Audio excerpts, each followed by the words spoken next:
Adopted children bring such light to a home, Mrs. Peterson once said, her voice carrying like a perfectly rehearsed line from a church play, delivered with flawless timing and practiced sweetness. She was sitting on our porch, the sunlight catching the glint of her wedding ring as she stirred sugar into her tea with small, delicate circles, as if even the act of sweetening a drink was something sacred. Her back was perfectly straight, legs crossed at the ankle, white blouse neatly pressed, smile wide enough to sell a lie to God. It wasn't the words themselves that broke me.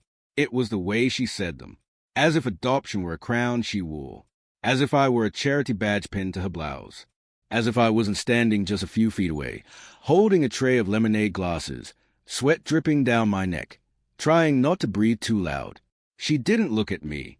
Not once. Didn't gesture toward me. Didn't say my name. I was a very light she spoke of, and yet I could have been the mailman for all the attention she gave me.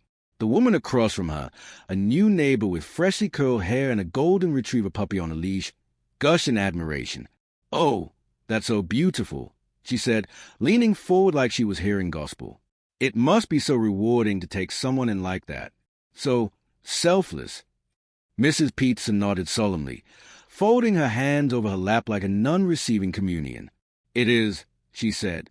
"Really, it's a calling. A calling, not a commitment, not a promise to love, just a moral performance." Her tone held that righteous glow, the kind that said, "Look how good I am." Not, "Look at the child I love." I stood there, frozen in place, the tray suddenly heavy in my hands. In that moment, I realized something terrifyingly clear. I wasn't a son. I was a sentence in a story she told to make herself look noble, a virtue to be paraded in front of the neighbors, a line rehearsed and repeated. I wasn't Liam. I was a photo prop in her carefully crafted image, an accessory to her social performance, a decorative trophy from a good Christian deed collection. School should have been a place to escape all that, a chance to belong, to start fresh. But it wasn't. It was just a new stage for the same silent suffering. I wore Caleb's old clothes. They never fit, too baggy in the arms, torn at the knees, stained at the collar. His name, still written in fading black marker on the inside tags, felt like a permanent label. Even when I looked down at my chest, he was there. I wasn't. Other kids had colorful lunch boxes. Spider-Man, Barbie, Sonic. Their sandwiches were cut into triangles. They had fruit snacks, juice boxes, sometimes even a note from Mom that read, "You've got this," with a little heart drawn beside it. I had nothing. No bag, no box, no food, just the sound of my own stomach echoing during lunch, and the sting of shame as I pretend I wasn't hungry. I'd pull out a napkin and fold it over and over again like origami, just to look busy. Mrs. Peterson told me once, "You should be thankful we didn't send you back. Some families would have." She said it while making Caleb a peanut butter and jelly sandwich shaped like a star. I remember staring at the crust he trimmed off, wondering what it would taste like. I learned to drink water until I felt sick just to quiet the hunger. I learned to walk to the far end of the cafeteria where no one noticed me. I learned to disappear so well, I sometimes forgot what it felt like to exist. But there's one thing even water can't drown. The ache of being unwanted. The kind of ache that no one sees. The way teachers would ask, "Can your parents come in for a meeting?" And I'd quickly mutter, "They work late." Not because I didn't want them there, but because I knew they never would be. I wasn't the kid they bragged about. I was the one they hoped no one asked about. I was 14. It was late, close to midnight. The kind of silence that wraps around a house when everyone is supposed to be asleep. I had been lying awake for hours, my stomach aching, not from sickness, but from that familiar, gnawing emptiness I'd grown used to. Hunger had a way of keeping me company, whispering through the dark like an old ghost that refused to leave. Eventually, I gave in. I slipped out from under my thin blanket and tiptoed down the hallway. The floors of that house had memorized every step I'd ever taken. There was a stair, the third from the bottom, that creaked if you breathed near it. I skipped it like always. A habit born of fear, not of monsters, but of voices raised and patience thinned. I just wanted a glass of water. But as I turned the corner into the kitchen, I froze. The light was still on, and they were there, Mr. and Mrs. Peterson, sitting across from each other at the table like two war generals at the end of a long campaign. Their faces were tired, aged by bitterness rather than time. There were no smiles, no warmth, just two steaming mugs of coffee and the kind of silence that made my blood run cold. I was about to back away when I heard her voice. Mrs. Peterson. Calm, steady, chilling. I'm tired of pretending, she said, and every word sliced through the air like a knife. He's not even ours. Why should we keep wasting money on him? I didn't move, didn't breathe. Mr. Peterson didn't argue. He didn't defend me. He just rubbed his temple, exhaled, and said, "We've come this far. Just a few more years. Then is someone else's problem." It wasn't the cruelty that hit me the hardest. It was the indifference. They weren't angry. They weren't even emotional. They spoke about me like I was an expired lease, a charity project gone stale. I wasn't their child. I was a burden, an obligation, a misstep they were waiting to unload. I stood in the hallway, holding that empty glass, hands trembling so hard the water nearly spilled. And in that moment, something inside me broke, but not loudly. No, it broke in silence, like a fracture beneath the surface. Quiet, final, a severing of whatever thread had held my hope together all these years. I didn't cry. Not that night.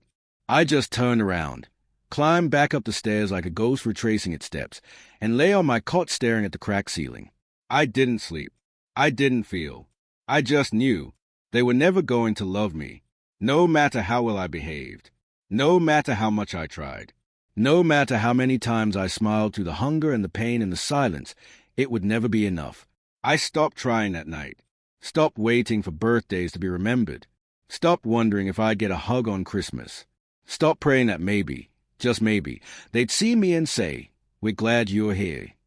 I became invisible on purpose, and I began planning my exit. By the time I was 18, I was gone. There was no big escape, no confrontation, just a cold morning, a duffel bag filled with second-hand clothes, a crumpled $20 bill, and a one-way bus ticket to anywhere but there. No one noticed I'd left. No one called. No one came after me. They had washed their hands of me, and in a way, I had done the same. The years that followed were the ugliest and most defining of my life. I did what I had to. Scrubbed dishes in back alleys of diners. Swept floors until my knuckles cracked. Pulled overnight shifts in gas stations where the lights buzzed and the silence was unbearable.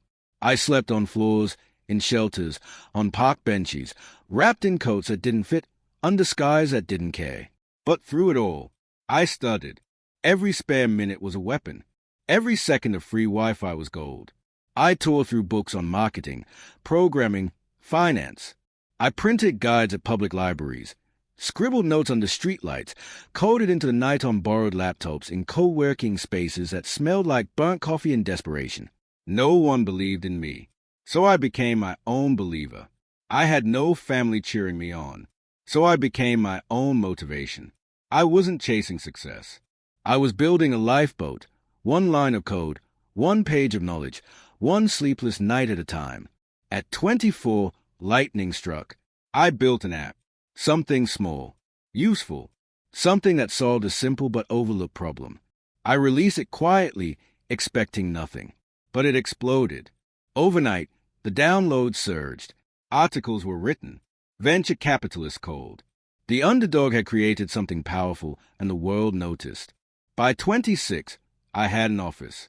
By 27, I had staff, contracts, clients flying in from overseas. And by 30, I was the CEO of a multimillion-dollar tech company. My name was on a tower. My voice echoed in boardrooms. I had everything I was once told I'd never have. But the past is a strange way of finding you when you least expect it. It was a rainy Tuesday, the kind of day where the skies cry the tears you no longer can. My assistant buzzed in. "There's a cleaning service here for their walkthrough. Their supervisor says she knows you." I frowned. "Send them in," I said. The door creaked open, and she stepped in. Mrs. Peterson. Time had not been kind. Her hair, once immaculately styled, was now dull and graying. Her hands, once so quick to gesture with feigned warmth, now clutched a clipboard like a lifeline. Her uniform was stained. Her eyes, once sharp with judgment, now flickered with uncertainty. She froze when she saw me. Her lips parted. Eliam. I stood, tall, unshaken. Hello, Mrs. Peterson.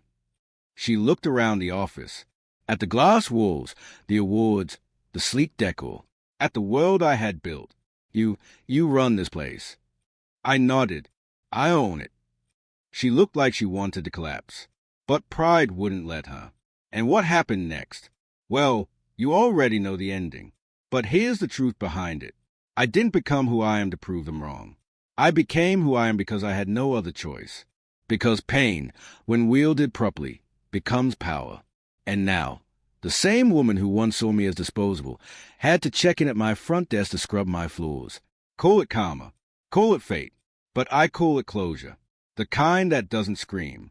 It simply smiles, quietly, behind a corner office window, as the rain washes a pass away.